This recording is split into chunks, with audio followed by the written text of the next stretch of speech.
You ever have an experience of watching a movie and realizing, wow, this is really, really good, like beautiful, affecting, will probably end up on my top 10 of the year, just immediately good right away, and also realize subsequently, like maybe 10-15 minutes in, that it's also a really tough watch and you may not ever want to see it again, even while knowing that it's good? Like, to the point of knowing, yeah, it's good. And if someone else asks you if they should see it, you have to think, I'm not sure if you should. Maybe don't watch it alone and be in the right kind of mood when you do, and, like, make sure that, you go home with someone so that you can talk and be okay afterwards, because this is a wrenching, gutting, very tough, very psychologically harsh, beautiful, difficult, heartfelt, cruel, lovely, tough movie. Yeah, wow. And I almost feel like I'm being vaguely appropriative by having been affected by it to that extent, if that makes any sense, because, well, there were aspects of it that very profoundly spoke to me as an over-the-hill person who, over-the-hill in age sense a little bit, who makes a living in and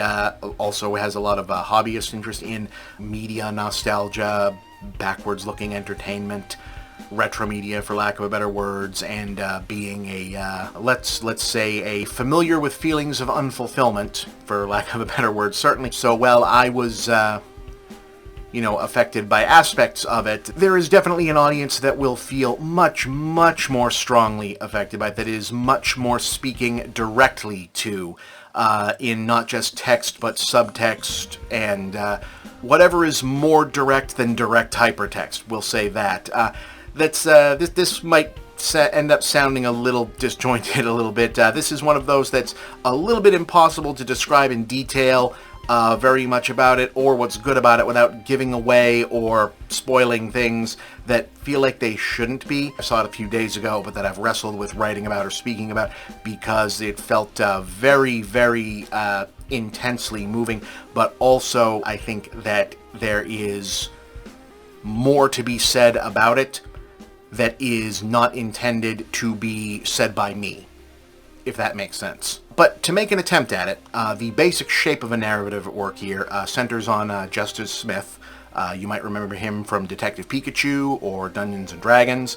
or as the current undisputed world champion of the dudes whose persona is very much the opposite of how their name sounds prize, as a quiet, sad, deeply withdrawn kid growing up in the mid-1990s who forms an intense but emotionally lopsided parasocial friendship with an older but also quiet, sad, deeply withdrawn girl at his school over their shared obsession with a supernatural-themed TV show called The Pink Opaque, which is kind of, based on what we see of it, a Buffy, Secret World of Alex Mack, Charmed, Erie, Indiana, Tomorrow People mashup about telepathically linked teenage girls fighting monsters of the week with their psychic powers that she's hyperfixated on despite it being supposedly for younger kids, and he's drawn inexorably towards despite it being a show for girls that doesn't so much awaken as make louder feelings of emptiness and disassociation he's always carried, so yeah. When she disappears under mysterious circumstances at roughly the same time that the show is cancelled on an unresolved cliffhanger, he attempts to move on through life with a semblance of normalcy, or at least what he conveys to us via tone and tenor that might as well come with extra subtitles screaming, "I am an unreliable narrator, and even I know I'm lying to myself in this audience." Even as possibly dreamlike, possibly metaphorical, or possibly just ordinary, but not being relayed to us as such because unreliable narrator happenings start to creep back in, reminding him of memories, real, televised, and both, that he might not know he was trying to suppress, building toward, that might be giving it away. The thing of it is, even from me trying to be vague but with specifics, you can probably tell that not only does this have the structure of a spooky mystery story that's also a meaningful allegory type movie, but that the allegory is really obvious and that you maybe figured it out right away. But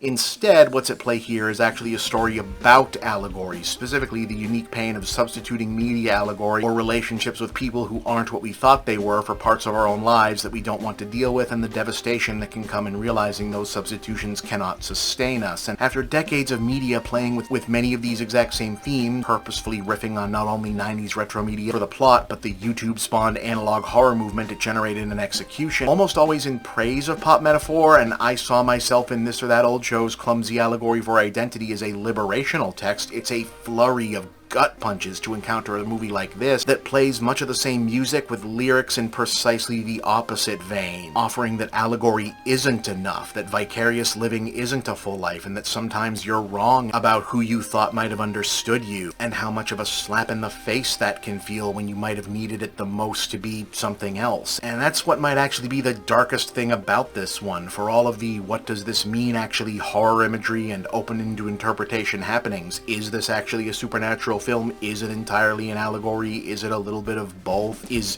any of what we think we see happen actually happening, or are we just hearing it from someone who really can't be relied on to repeat the events of their own life back to the audience properly? What feels tangible is that it's a very profoundly sad story about people who, for however understandable and perhaps even unavoidable reasons, keep doing exactly the wrong thing for themselves at key moments and ultimately end up in what can only be called an emotional horror movie where the monster waiting at the end is the toll of a life that isn't really your own. You know, if nothing else, for the first time,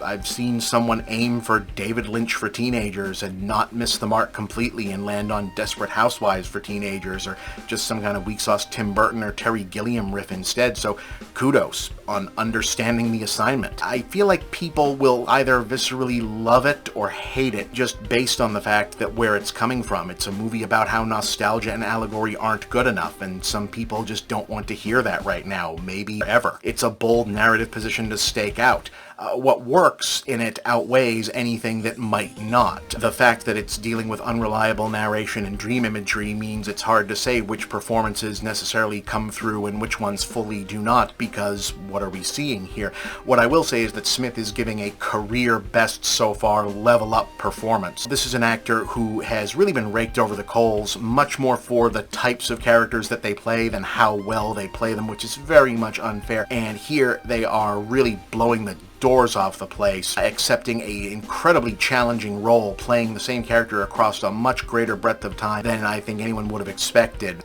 It's possible that exactly how far this eventually asks them to go might be too much of an ask for any actor, but they are so emotionally compelling in it, I don't think that it matters. This is a complex, powerful film. I don't know that I would have the emotional fortitude to watch it again anytime soon. I very much recommend it. I think that it is now and will continue to be one of the best films of the year. 9 out of 10. Definitely find a way to check this one out.